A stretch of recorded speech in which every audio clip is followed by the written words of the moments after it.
Waiting for tomorrow when we're played out by the band, drowning out our sorrows. What will become of us now at the end of time? We'll be fine, you and I. Let's draw a line in the sun, keep it straight and narrow. We had it all in our hands. We begged and then we borrowed. What will become of us all at the end of love? When we stopped looking up. You can take my heart and hold it together as we fall apart. Maybe together we can make a mark in the stars. We embark and keep us together as the lights go dark.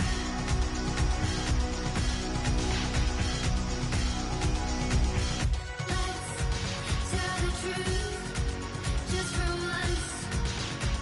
Asking for an answer now that it's all said and done. Nothing really matters. What will become of us all if we dare to dream at the end of the scene? Det der med jeg måtte fylle inn bursdagsdatoen min til å begynne med også. Det har liksom ikke blitt noe mer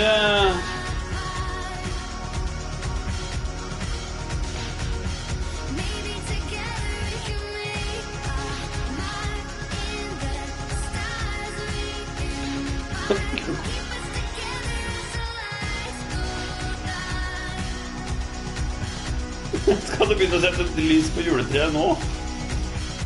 Ja, ja. Det er kult underveis, ja. Det er jo fint. Oi, oi, oi. Jeg burde vel si noen ord, da.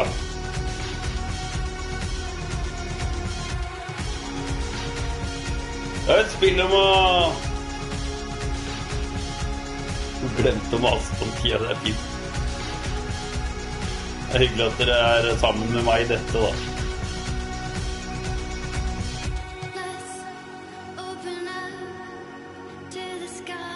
Tale. Jeg skal ikke si noen tale igjen.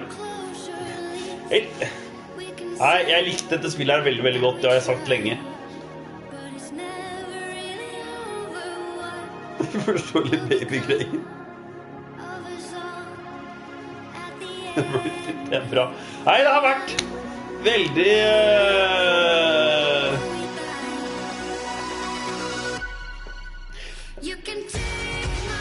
Tanken har vært å binde Amerika sammen igjen, og det er liksom noe med det der med å binde ting sammen, da. Det måtte ha vært et tema med strands.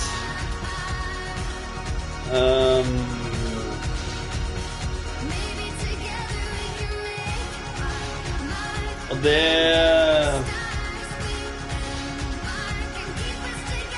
har jo skjedd, da. Jeg føler jo på en måte at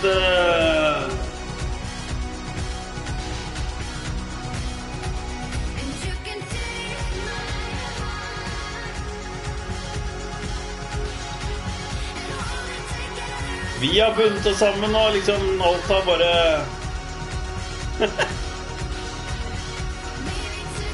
Nei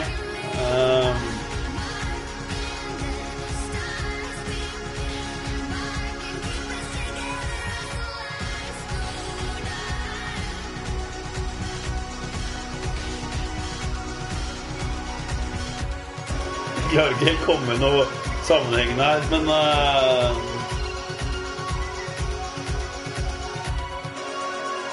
tror du det på bilsfugl? Nei, jeg har likt dette spillet. Jeg har likt å streame det. Det har vært kjempegøy. Fra start til slutt. Det jeg fortsetter med neste gang, det blir Outer Wilds, men det blir ikke før til neste år. Selvfølgelig det ikke slutt.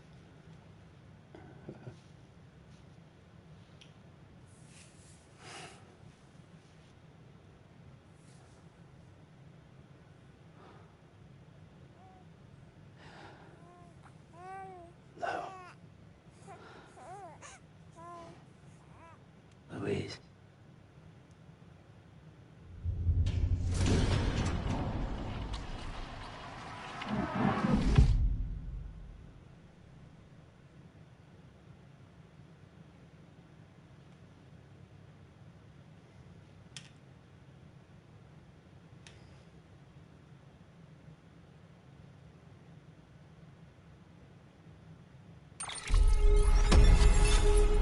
Oi. Shit.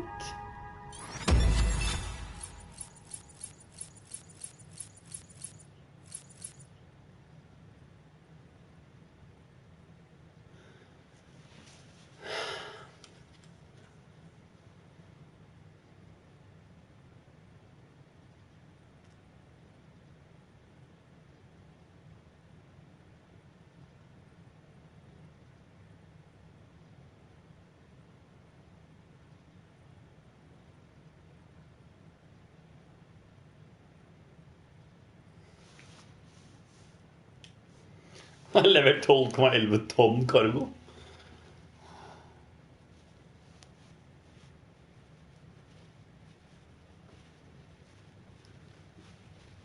Tumbles taken, står det her? Kan ikke gjøre det. Så hvis vi har tryna. Jo, der står det Tumbles taken 23! Og så har jeg ikke slittet mer enn 3 støvler. Altså, jeg har jo byttet støvler veldig ofte da. De har liksom aldri blitt ødelagte.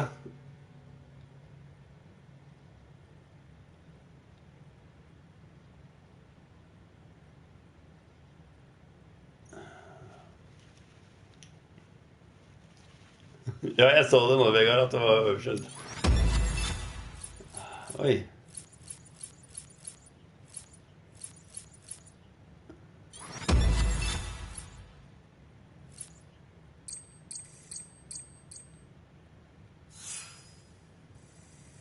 $143,391 likes.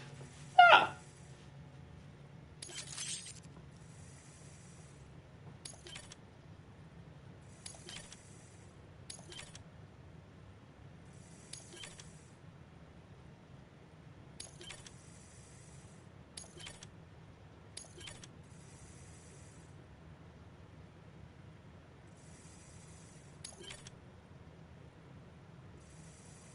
Memories of change color scheme.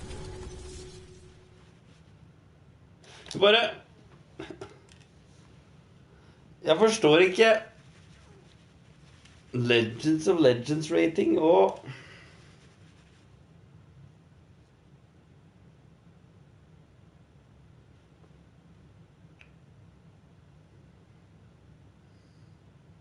skal jeg gå rundt med Louise på skulderen der, eller så skal jeg bare rope når jeg ser BT, så det sånn det funker. Pappa, pappa, jeg ser BT.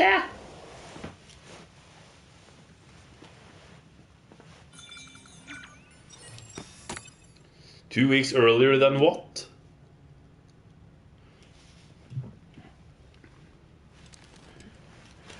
Vi får gi din baby en tommel opp tilbake, Kia. Og tommel opp til alle dere som har sett på. Well, look who's awake. Morning, Sam. You'll be happy to hear your vitals have stabilized and that you're well on your way to recovery. Oh yeah. Not that it's your fault, but what I wouldn't give to trade places. We're all stuck in the president's office, working like dogs to get everything ready. Smart. But at least one of us is still free as a bird. You should head out. Make the most of it. Could even do some orders if you wanted. Might do you good to get back in the game. You may recall that buckets back from Emily's beach. We took a real beating at the time. but we've done our best to service the structures and vehicles in the area. So you know, any cargo that was stored in your private locker at a damaged facility should have been transferred to your private locker here at this distro center. Anyway, busy or not, we'll still be on the end of the line if you need us. And if you want some alone time, we should be able to manage for now. Just make sure you're back in time for the big day, all right? See you then. Genialt! Sam, you sure you don't have any unfinished business?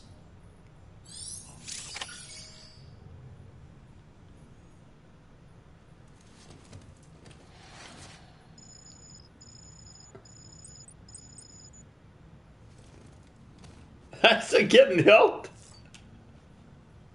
Selvfølgelig gjør de det sånn.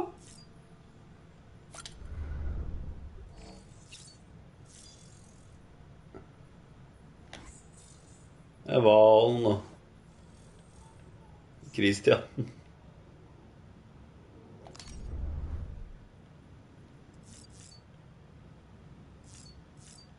Fragile jumper kan jeg selvfølgelig gjøre. Nei, så gøy.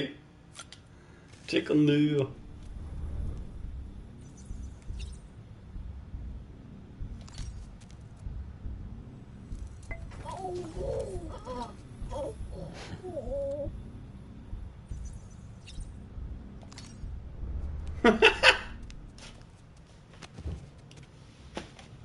Fuck, ass. Selvfølgelig gjør de det sånn. Det er så gøy. Nei, folkens. Da har vi holdt på i 5 timer snart.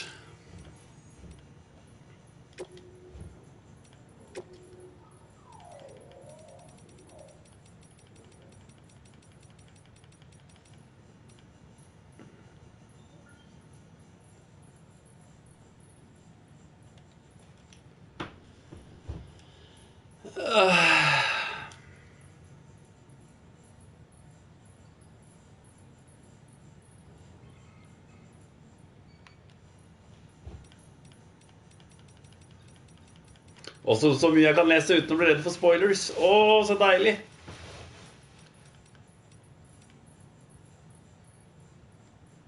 Higgs Journal.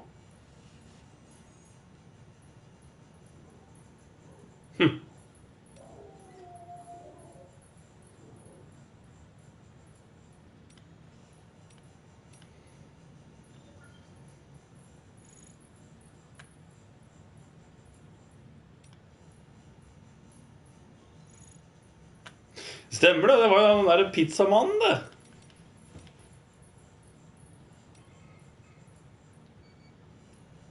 Nei, dette skal jeg lese en annen gang. Nå må jeg gjøre sånn. Og så skal jeg gå og vaske meg i mitt fjes. Og så skal jeg gå og pusse mine tenner.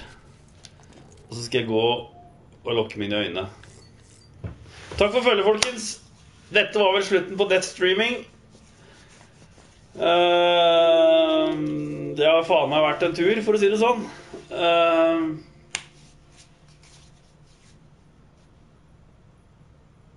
Jævlig bra spill, altså. Dette liker jeg så godt. Tematikken, gameplayet, storyen, alt. Takk til dere som har sett på, kommentert og vært med og chattet og alt mulig rart. Jeg er en fin liten gjeng, og det er jeg veldig, veldig glad for. Vi har rundet Death Stranding. Jeg har fått min store drøm oppfylt. Jeg har fått et nytt Hideo Kojima-spill. Jeg har spilt gjennom hele.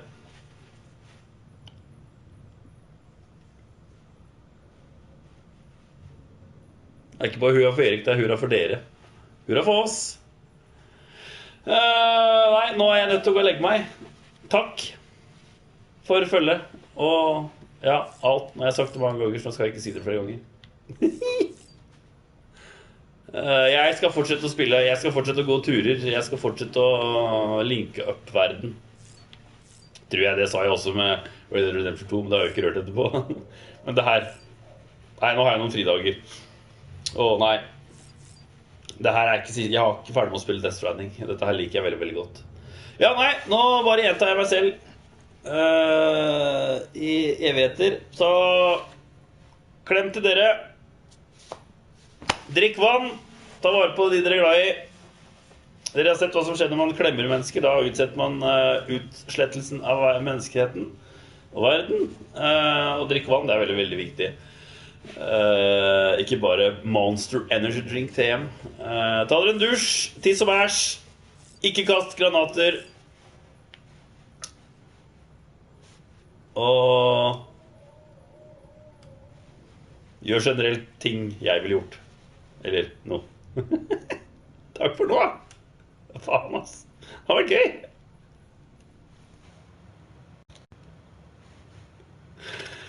Heis, heis.